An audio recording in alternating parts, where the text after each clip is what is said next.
नमस्ते।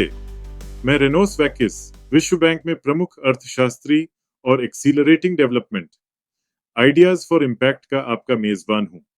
यह आपका सामान्य पॉडकास्ट नहीं है। ये आर्थिक विकास के लिए विश्व बैंक संस्थान द्वारा आपके लिए लाई गई एक एआई संचालित बातचीत है, जहां हम एक लक्ष्य को ध्यान में रखते हुए नवीनतम शोध को उजागर करते हैं, बड़े विचारों को वास्तविक दुनिया के प्रभाव में बदलना। चलो शुरू करते हैं। परिचय के लिए धन्यवाद रेनोस। जरा एक पल के लिए सोचिए, कभी आपके फोन पर किसी रिश्तेदार का फॉरवर्ड किया हुआ मैसेज आया हो जिसमें किसी नए हेल्थ रिस्क के बारे में चेतावनी दी गई हो। मैसेज देखने में बिल्कुल ऑफिशियल लगता है, सुनने में डरावना लगता है और देखते ही देखते आप खुद सोचने लगते हैं कि आखिर सच क्या है और किस बात पर भरोसा किया जाए। ऑनलाइन किसी पोस्ट के असली या नकली होने का पता लगाने की कोशिश में होने वाली चिंता अब हमारी डिजिटल जिंदगी का एक बहुत ही आम हिस्सा बन चुकी है। आज के शो में हम एक बेहद दिलचस्प रिसर्च पेपर की बात करने वाले हैं, जिसका नाम है find the fake, boosting resistance to health misinformation in Jordan with a WhatsApp chatbot game. ये रिसर्च इस बात को गहराई से समझती है कि हमारी रोजमर्रा की छोटी छोटी डिजिटल इंटरैक्शंस कैसे धीरे धीरे बड़े पैमाने पर पॉलिसी चैलेंजेस में बदल सकती हैं। बिल्कुल, क्योंकि आज मिस इन्फॉर्मेशन और डिसइन्फॉर्मेशन को दुनिया के सामने मौजूद 32 सबसे गंभीर ग्लोबल रिस्क्स में गिना जाता है। ये सिर्फ लोगों में कंफ्यूजन फैलने की बात नहीं है। अलग अलग देशों और सेक्टर्स में इसकी वजह से होने वाली सीधी आर्थिक लागत का अनुमान 2019 में लगभग 78 अरब अमेरिकी डॉलर लगाया गया था। गलत जानकारी की ये कीमत सच में दंग कर देने वाली है। हाँ बिल्कुल, और ये समस्या लोकल लेवल पर भी उतनी ही साफ दिखाई देती है। उदाहरण के लिए जॉर्डन को ही ले लीजिए, जहाँ एक स्टडी में पता चला कि सर्वे में शामिल लगभग एक चौथाई लोगों को सच में लगता था कि वैक्सीन्स के अंदर माइक्रोचिप्स होती हैं। इसलिए ये कोई हैरानी की बात नहीं है कि मार्च 2023 तक, जब पैंडेमिक धीरे धीरे खत्म हो रहा था, तब भी जॉर्डन में कोविड-19 वैक्सीनेशन कवरेज आबादी के 50% से भी कम ही थी।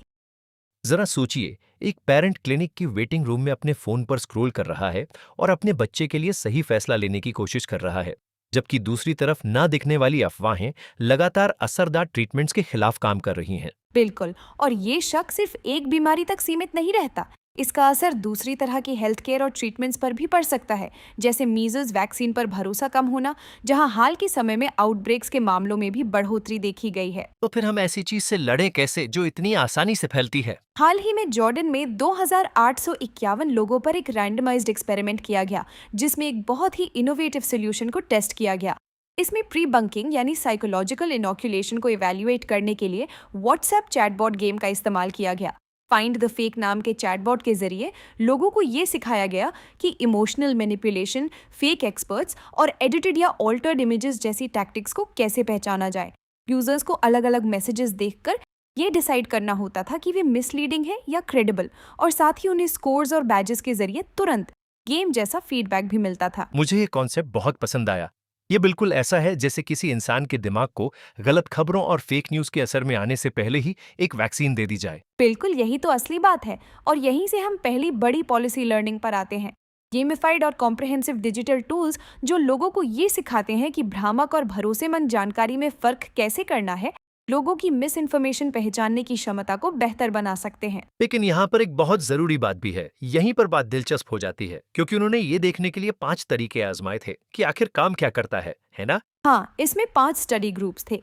एक था कॉम्प्रिहेंसिव चैटबॉट गेम इनोक्यूलेशन, जिसमें गेम के अंदर सही और गलत दोनों तरह के एग्जाम्पल्स दिखाए गए थे, और दूसरा था ब्रीफ चैटबॉट गेम इनोक्यूलेशन, जिसमें सिर्फ फेक एग्जाम्पल्स ही दिखाए गए थे। उन्होंने ऐसे इन्फोग्राफिक्स भी टेस्ट किए जो लोगों को उन्हीं मिसलीडिंग टेक्निक्स के बारे में सिखाते थे। ये व्यूअर्स के लिए गेम की तुलना में ज्यादा पैसिव थे।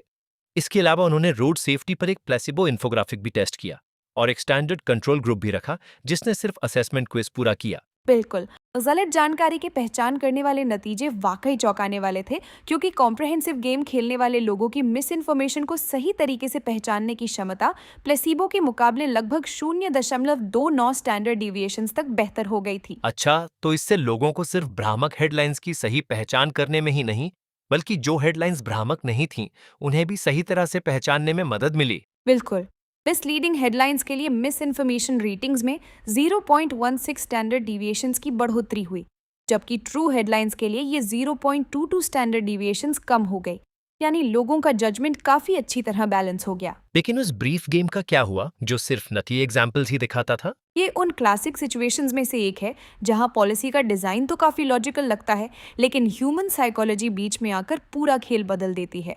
परफॉर्मेंस में इम्प्रूवमेंट्स तो दिखी, लेकिन इसकी वजह सिर्फ फेक न्यूज को पहचानने की क्षमता बढ़ना थी। तो क्या इससे उन्हें असली और भरोसेमंद हेडलाइंस को सही तरीके से पहचानने में बिल्कुल भी मदद नहीं मिली? बिल्कुल नहीं।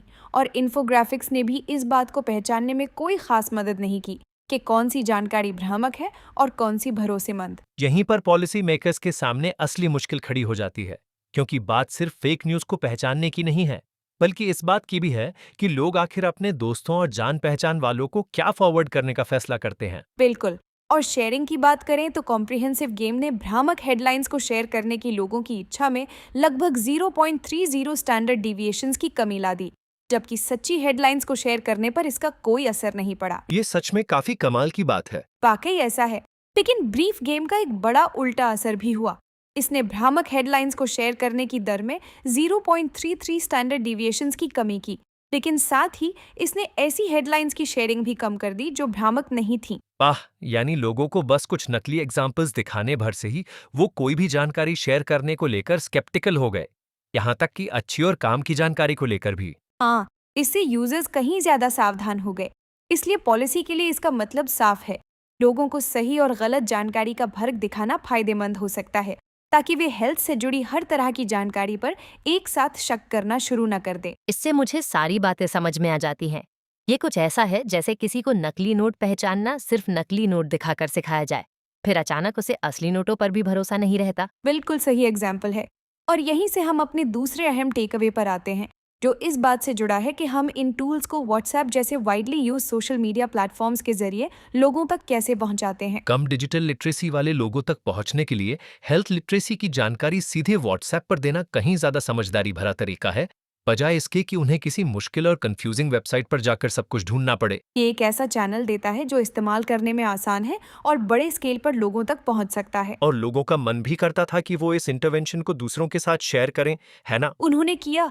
ब्रीफ और कॉम्प्रिहेंसिव दोनों गेम खेलने वाले यूजर्स इन्फोग्राफिक्स पढ़ने वाले यूजर्स के मुकाबले इसे दूसरों को रेकमेंड करने के लिए ज्यादा तैयार थे। हमारे ऑडियंस में जो लोग पब्लिक इंटरवेंशंस डिजाइन करते हैं वो इस चैलेंज को तुरंत समझ जाएंगे, क्योंकि आखिर लोगों को बस एक क्लिक करके आगे बढ़ जाने से कैसे रोका जाए। यही असली चैलेंज है, लोगों को जोड़े रखना और बड़े स्केल पर काम करना, इन दोनों के बीच बैलेंस बनाना। कॉम्प्रिहेंसिव गेम को पूरा करने में औसतन 10 मिनट लगते थे, और इसी वजह से इंटरवेंशन के दौरान ज्यादा लोग बीच में ही छोड़कर चले गए। स्मार्टफोन पर 10 मिनट का वक्त तो जैसे एक पूरा जमाना लगने लगता है। बिल्कुल। द ब्रीफ गेम को पूरा करने में सिर्फ 7 मिनट लगे और पैसिव इन्फोग्राफिक्स को देखने में सिर्फ 4 मिनट। इसलिए पॉलिसी मेकर्स को यह तय करना होगा कि उनके इंटरवेंशन का मुख्य उद्देश्य क्या है। इन्फोग्राफिक्स को बड़े स्तर पर फैलाने के लिए बहुत कम रिसोर्सेज लगते हैं और इससे बड़ी आबादी तक मैसेज पहुंचाया जा सकता है, लेकिन एक्टिव और गेमिफाइड इंटरवेंशंस में यूजर्स को ज्यादा समय देना पड़ता है। हालांकि इनके जरिए लोगों में गलत जानकारी का सामना करने और उसे पहचानने की कॉग्निटिव रेजिस्टेंस कहीं ज्यादा मजबूत बनती है। ये दिखाता है कि पब्लिक हेल्थ में लोगों का भरोसा जीतना सिर्फ फैक्ट्स बताने भर से नहीं होता, बल्कि लोगों की सोच और माइंडसेट को समझकर उनसे सही तरीके से जुड़ने से होता है। मैं इससे पूरी तरह सहमत हूँ। अगर हम डेटा से थोड़ा बाहर निकलकर बड़ी तस्वीर देखें तो सबसे एक्साइटिंग पार्ट ये है कि अब हमारे पास ऐसे स्केलेबल और वेरीफाइबल टूल्स हैं जो कम्युनिटीज को एक्टिवली ये सिखा सकते हैं कि गलत और भ्रामक जानकारी के शोर से कैसे बचना है। पब्लिक हेल्थ की सुरक्षा करने और डिजिटल एज में लोगों को ज्यादा मजबूत और रेजिलिएंट बनाने की दिशा में ये एक बहुत उम्मीद जगाने वाला कदम है। अब आपकी बारी रेनूस। मुझे उम्मीद है कि यह चर्चा आपको उपयोगी लगी होगी। आज की बातचीत से कौन सा एक आइडिया आप अपने साथ लेकर जा रहे हैं? अपने विचार कमेंट में जरूर साझा करें। अगले एपिसोड के लिए हमारे साथ जुड़े रहें और हमें फॉलो करना न भूलें, ताकि आप कोई भी अपडेट मिस न करें। सुनने के लिए धन्यवाद।